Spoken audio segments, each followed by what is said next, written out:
बहुत जरूरी एस्पेक्ट है कि आप समझें फीचर्स और बेनिफिट्स का फर्क। फोन में 5000 mAh बैटरी होना एक फीचर है।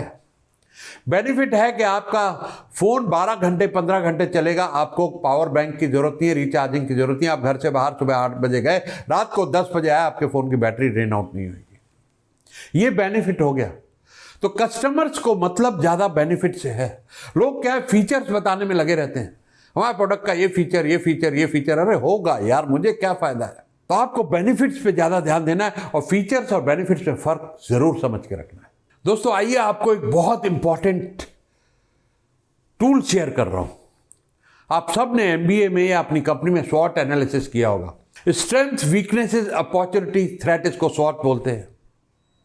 बहुत रेगुलर है, हर एमबीए स्टूडेंट को पता है। लेकिन ये जो मैं स्वॉट आपको बता रहा हूं, आपकी कंपनी की स्ट्रेंथ या आपकी स्ट्रेंथ आपके 3 कंपटीटर के अगेंस्ट करनी है। बहुत बढ़िया पीडीएफ नीचे आपको कमेंट बॉक्स में मिलेगी। मैं ये फॉर्मेट आपको दे रहा हूं, मेरा खुद का डेवलप किया हुआ है। सो strength, my company strength, competitor 1, competitor 2, competitor 3। Weakness is my company weakness, competitor 1, competitor 2, competitor 3। Threats, my company threats, competitor 1, competitor 2, competitor 3। Opportunities, my company, competitor 1, competitor 2, competitor 3। Comment box में आपको ये मिलेगा tool. PDF है पूरा 4 page का, अच्छी तरह करिए। आपको कम से कम 15 दिन लगेंगे या उससे ज्यादा लगेगा ये रिसर्च करने में, क्योंकि आपको 3 कंपटीटर, चारों पैरामीटर पर रिसर्च करने हैं। तब आपकी आंखें खुल जाएंगी कि आप कहां खड़े हैं मार्केट में अपने 3 क्लोजेस्ट कंपटीटर्स के सामने। तो एक दोस्तों फनल होती है सेल्स में, उस फनल को जरूर ध्यान रखें। Top of the funnel is your lead magnet. आपकी इरिजिस्टिबल ऑफर, फ्री वेबिनार जैसे हम लोग करते हैं, वहां से लोगों का इंटरेस्ट पैदा होता है, वहां से लोगों को अवेयरनेस होती है आपके बारे में, फिर इंटरेस्ट पैदा होता है, फिर आपसे वो इंक्वायरी करते हैं, आपका रिलेशनशिप बिल्डिंग शुरू होता है। और जहां रिलेशनशिप बिल्डिंग, आप as a consultant relationship building करते हैं, आप प्रॉब्लम समझते हैं और उसके सॉल्यूशंस प्रोवाइड करते हैं। फिर आप एक प्रपोजल देते हैं और प्रपोजल के बाद ऑर्डर आता है, परचेज होती है, क्लोजिंग होती है। ऑर्डर के बाद दोस्तों सप्लाई का भी आपने ध्यान करना है। ये नहीं कि ऑर्डर हो गया खत्म बात, अब तो डिस्पैच डिपार्टमेंट, स्टोर डिपार्टमेंट का काम है, सप्लाई का, लॉजिस्टिक वालों का काम है। आपने नजर रखनी है कि एंड तक वो साइकिल पूरा हो, customer is satisfied, customer is happy. उसके बाद उसको सर्विस मिल रही है या नहीं, आपने टाइम टू टाइम पूछते रहना है। और जब आप टाइम टू टाइम पूछते रहेंगे कि उसको सर्विस मिल रही है कि नहीं मिल रही है, तो आप उससे रेफरल मांग सकते हैं। रेफरल का मतलब है एक कस्टमर आपको कम से कम 10 कस्टमर दे सकता है और 100 को बता सकता है आपके बारे में, आपके प्रोडक्ट और सर्विस के बारे में। So maintain long term relationship with your customer as a consultant. तो जैसे मैंने बताया, लीड मैग्नेट, ब्लॉग्स लिखिए। अब ये बहुत सारे वीडियो देख के लोग मेरे पास कोचिंग के लिए आते हैं। मुझे कोई डर नहीं लगता कि मैं कितना भी कंटेंट दे दूं। कई लोग मुझे कहते हैं तुम इतना कंटेंट फ्री देते हो, कोई कोचिंग के लिए क्यों आएगा? मैं जितना फ्री देता हूं उतने ज्यादा लोग आते हैं, क्योंकि एक ट्रस्ट बनता है, वो और सीखना चाहते हैं। क्योंकि जो बात खुद 1-to-1 कोचिंग में हो सकती है, मेरे लाइव सेशन में हो सकती है, वीडियो से एक रिलेशनशिप बनता है, एक ट्रस्ट बैठता है, एक एक्सपर्ट इमेज बनती है। और जो लोग अफोर्ड नहीं कर सकते या जो लोग पहुंच नहीं सकते, दूर दराज गांव में हैं, उनको तो फायदा होता ही है इन वीडियो से। तो लीड मैग्नेट, ब्लॉग लिखिए, कॉन्फ्रेंसेस अटेंड कीजिए। आप भी बहुत सारे वीडियोस ऐसे देखिए एक्सपर्ट्स के। टाइम टू टाइम अपने कस्टमर्स को नॉलेज शेयर कीजिए। कहीं पे कोई अच्छा आर्टिकल आपने लिखा है या आपको मिला है, वो भेजिए, उसको शेयर कीजिए, उनकी जिस तरह से और मदद कर सकते हैं। मैं तो यहां तक कहता हूं कि जैसे आप अगर एमएसएमईज को बेच रहे हैं, तो एमएसएमईज की गवर्नमेंट स्कीम है, उसके बारे में पढ़ के वो जब आप नॉलेज शेयर करेंगे कस्टमर के साथ, तो क्या जादू हो जाएगा। आज बहुत से एमएसएमईज को पता ही नहीं है कि वो एमएसएमई हैं, उन्होंने रजिस्ट्रेशन नहीं करा रखी।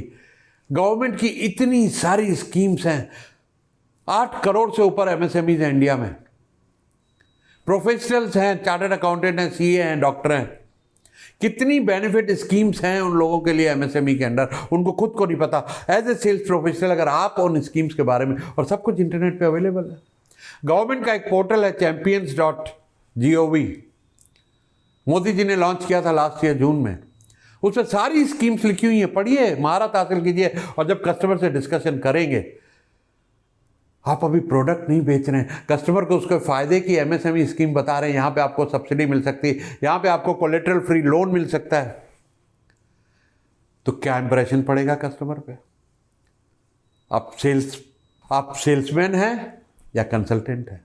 दोस्तों, कस्टमर्स के पास कभी खाली हाथ जाने की कोशिश मत करें। कुछ ना कुछ गिफ्ट, एक पर्सनलाइज डायरी, पर्सनलाइज पेन, या एक लोकल मिठाई या लोकल कचौड़ी, कुछ भी अच्छी खाने की चीज़ वहाँ से आ रहा था सर, वहाँ बहुत अच्छी मिलती है, आपके लिए लेता आया। उनके साथ लंच करिए, break bread with your customers. मेरे एक न्यू कस्टमर थे, मैं एक्सपोर्ट करता था अमेरिका में, उन्होंने ये बात कही थी 30 साल पहले, मुझे आज भी याद है, Suresh break bread with your customers. हम हर कस्टमर को इनवाइट करते थे घर में, इंडियन खाना खाइए, बच्चों से मिलिए। एक बहुत बड़े कस्टमर अमेरिका से आए थे, 6000 से ऊपर स्टोर थे उनके, उनको हमने घर पे इनवाइट किया। Within 2 years they made this statement. पहली बात तो हमारा काम बहुत अच्छा था, प्राइस बहुत अच्छी थी। उन्होंने कहा इंडिया में हमें सिर्फ तुमसे ही काम करना है, और अब 6 लोगों की टीम अकेले आपसे मिलने यहाँ आती है। इसके बजाय हम ओवरसीज निकलते हैं, साल में 2 बार बाइंग ट्रिप पे चाइना जाते हैं, इंडोनेशिया जाते हैं, दुबई जाते हैं, थाईलैंड जाते हैं। आप हमें बाहर मिल लीजिए।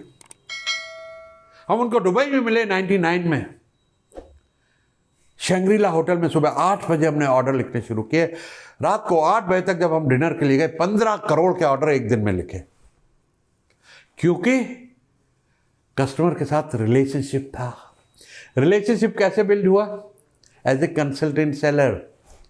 उनको हमेशा सही गाइड किया, वाजिब दाम दिए, अच्छा माल दिया, क्वालिटी दी, उसके साथ में उनके साथ ब्रेक ब्रेड करी, खाने खाए। वो भी हमें खिलाते, जब हम जाते थे वो हमें अपने घर पे बुलाते थे, अपने हाथ से बारबेक्यू करके बढ़िया बढ़िया डिशेस बना के खिलाते थे। एक बढ़िया शानदार सुंदर रिलेशनशिप, एक अच्छी दोस्ती हो गई थी, बिल्ड ऑन बिजनेस। एक अच्छी, बहुत बढ़िया कहावत है, आपको समझाता हूं। When it's business make it friendship. माना जहां धंधा हो रहा है, बड़े ग्राहकों से दोस्ती कर लीजिए। When it's business, make it friendship, and when it's friendship, make it business. Now इसका क्या मतलब है? दोस्तों के साथ व्यापार करें तो डबल सतर्क हो जाइए, केयरफुल हो जाइए, हर एग्रीमेंट अच्छे लॉयर से लिखवा के करिए, टर्म कंडीशन क्लियर रखिए, क्योंकि दोस्ती में धंधा इमोशंस पे होता है, और अक्सर 6 महीने साल में पार्टनरशिप टूटती है, दोस्ती भी जाती है, धंधा भी जाता है, पार्टनरशिप भी चली जाती है। सो व्हेन इट्स बिजनेस, करोड़ों रुपए की बात बता रहा हूं दोस्तों, when it's business make it friendship, when it's friendship make it strictly business.